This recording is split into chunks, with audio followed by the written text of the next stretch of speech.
Hello. Welcome back to Keefe's Kitchen. This week, I'm not going to waste any time.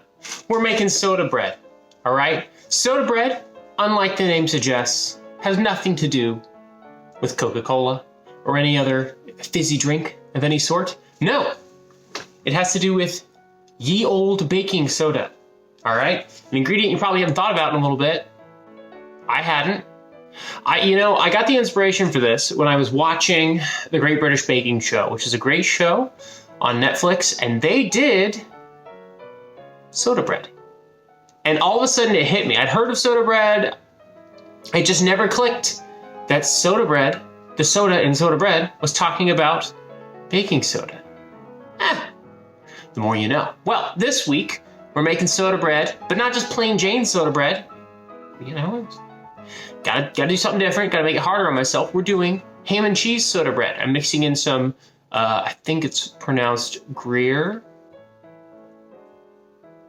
I'll check myself. Gruyere cheese and ham. We're gonna mix that right in with the dough. Put it in the oven, bake it, eat it. It's gonna be great. All right, let's make soda bread. All right, first things first, preheat your oven to 400 degrees and grab 2 cups of milk. This is whole milk, and we're going to be adding a little something to it. White vinegar. Add 2 full tablespoons of white vinegar. Now, traditionally you would use buttermilk in this, but I didn't feel like going out and buying buttermilk just for one recipe, and I figured you might not want to either. So if you've got milk, whole milk, or something close to it, and white vinegar lying around, you can make this recipe anyway. So add 2 tablespoons, give it a little stir, and we're going to set this off to the side as we prepare the rest of our ingredients. So in a bowl I have 4 1/4 cups of flour, and in my dry ingredients I have 1 teaspoon of salt, 1 teaspoon of sugar, and 1.5 teaspoons of baking soda. Not baking powder, baking soda. Grab a fork, whisk it all together, get it all nice and friendly in there, and then we'll add in our liquid. So this has been sitting for a little bit, and it's started to curdle, which is good. Now add all of that and start mixing it with a fork until you start to get little clumps of dough starting to form, and that's when we'll add the rest of our dry ingredients.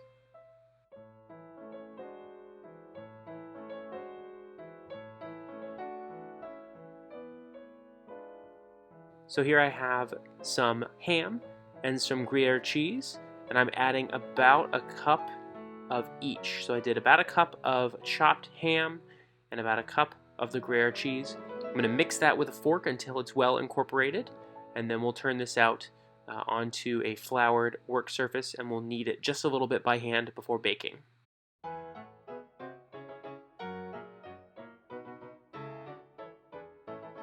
Once you've mixed it a bit, we're going to cover it with a towel and let it rest for about 5 minutes, and then we'll turn it out onto the floured surface and knead it then.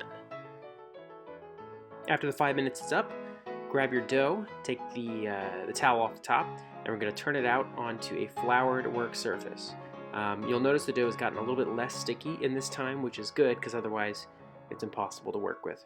So just take a small handful of flour, spread it on your work surface. In this case, I just used a cutting board, and put a little bit on your hands. Turn out the dough, and we're going to knead the dough for about 30 to 45 seconds.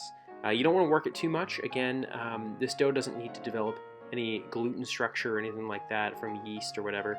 This is purely getting a rise from that the baking soda that we added. So this is just to make sure everything is nice and incorporated and fully mixed.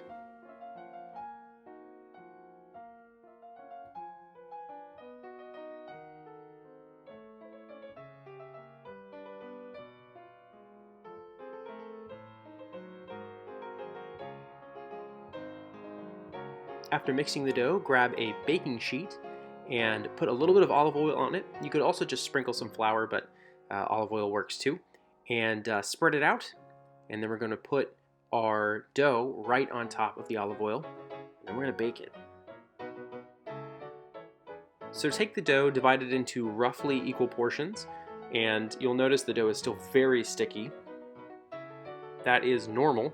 You could knead it for longer and get it a little bit less sticky, but I'm always a little afraid that I'll over knead it and it'll turn out tough and flat and gross. So I erred on the side of caution. You could always knead it a little bit more if you wanted.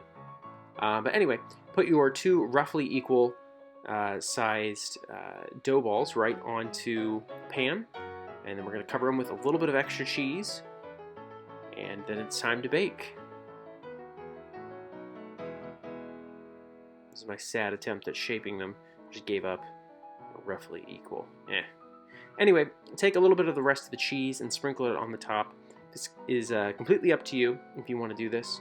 I did, and I think it turned out really nice. So then take a knife and cut down nearly to the bottom of the loaf, and this just helps as the loaf bakes. It will expand a bit and cook all the way through to the center. So pop your bread in right on that top rack at 400 degrees for 35 minutes.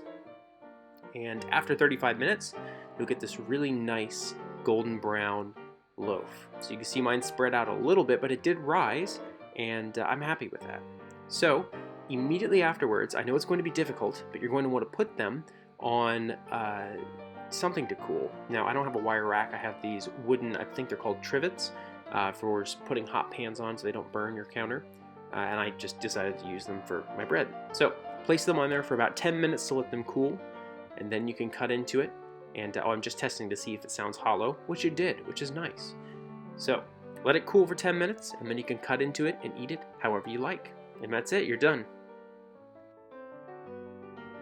Here's a little cut of the bread, and I let it cool just a little bit, not quite 10 minutes, but long enough. And it, cuts really nice, smells great, and that's what I was checking there. And this is a no judgment zone, okay? So I don't want any judgment for the way that I held the bread and cut at the same time. All right. And there you have it.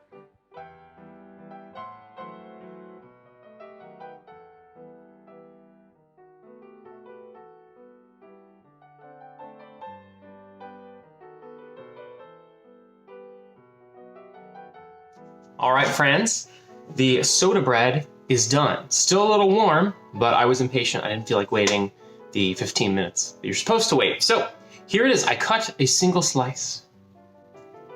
Okay. Yeah, looks awesome. All right. Now this is still a bit warm, and traditionally you let it cool a little bit longer. That way it can allow a little bit more water out, and it'll get fluffier and easier to cut through. It won't kind of mush down a little bit. But this was the smaller of the 2 loaves, and I felt like it was cool enough for me. I'm a little impatient. So I'm going to try this without any butter or anything. I'm just gonna take a bite right there. You can see the ham and cheese looks awesome. Let's try it.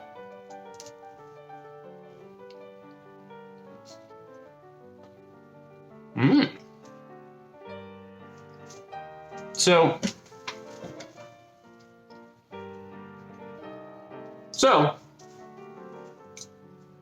it's really good. I'm really happy with that, actually. This is the first time that I've done meat and cheese in my soda bread. I've made soda bread plenty of times before, but I have never made it with a filling like this.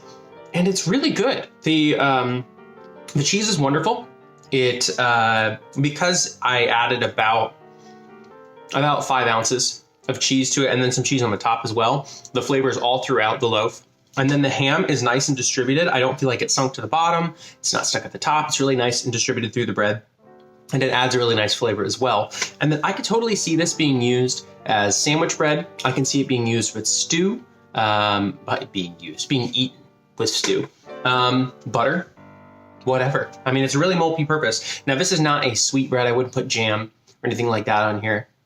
I mean, if you do, no judgment zone. I won't judge you if you put jam on your ham and cheese bread. Just don't tell me, right? But if you wanted, you could definitely make the traditional version without the ham and cheese, and that would be great. You could also add in some cinnamon and sugar and make yourself a sweet bread if you wanted. No judgment zone. I'm not going to tell you what to do. Anyway, this has been Keefe's Kitchen.